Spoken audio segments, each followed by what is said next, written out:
Yesus Kristus adalah Allah yang besar.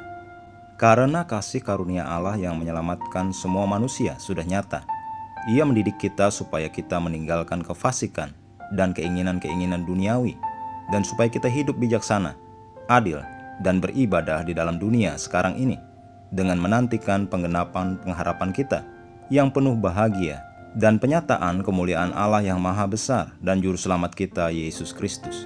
Titus 2 ayat 11-13. Firman Tuhan penuh dengan bukti yang tak terbantahkan bahwa Yesus adalah dirinya sendiri, Tuhan. Dia adalah Tuhan kita yang besar. Sayangnya ada orang Kristen yang belum menyadari hal ini. Itu sebabnya mereka masih bertanya-tanya, mengapa dia mengatakan dia adalah anak Tuhan, jika sebenarnya dia adalah dirinya sendiri, Tuhan. Nah, ungkapan anak Tuhan berarti Tuhan dalam tubuh manusia.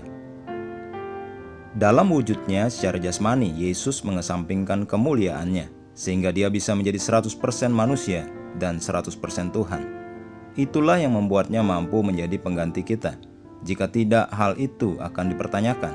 Alkitab mengatakan dia, melainkan telah mengosongkan dirinya sendiri dan mengambil rupa seorang hamba, dan menjadi sama dengan manusia.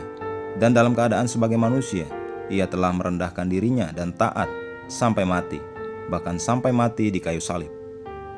Yesus adalah gambar wujud Allah, gambar Allah yang tidak kelihatan. Kolose 1 ayat 15, Ibrani 1 ayat 3. Haleluya. Tetapi siapakah dia sebelum dia datang sebagai manusia? Dia adalah firman, firman Tuhan. Pada mulanya adalah firman. Firman itu bersama-sama dengan Allah, dan firman itu adalah Allah. Yohanes 1 ayat 1. Kemudian ayat ke-14 mengatakan firman itu telah menjadi manusia dan diam di antara kita.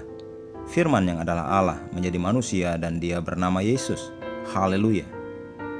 Dalam Yohanes 10 ayat 30 dia berkata, "Aku dan Bapa adalah satu."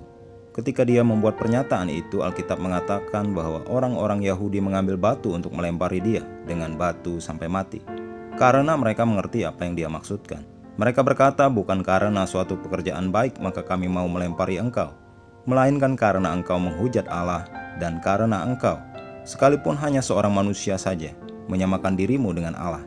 Yohanes 10 ayat 31-33. Dia tidak menjadikan dirinya Tuhan. Dia sejak dahulu adalah Tuhan dan dia tetap Tuhan. Dia berkata dalam Yohanes 14 ayat 7, "Sekiranya kamu mengenal aku, pasti kamu juga mengenal Bapakku. Sekarang ini kamu mengenal dia dan kamu telah melihat dia." Siapa yang mereka kenal dan lihat bahwa dia disamakan dengan Bapa? Yesus. Ketika Filipus mengungkapkan keraguannya dalam ayat 8 berikutnya, tanggapan dari Yesus mencapai puncak diskusi dengan cara yang paling jelas.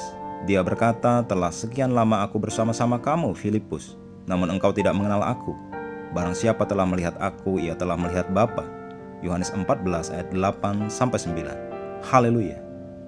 Mari kita berdoa. Terpujilah Tuhan Yesus, mengagumkan, mulia Tuhan langit dan bumi. Engkau sendiri adalah Tuhan. Aku memuji kebesaran-Mu dan menyembah nama-Mu yang suci.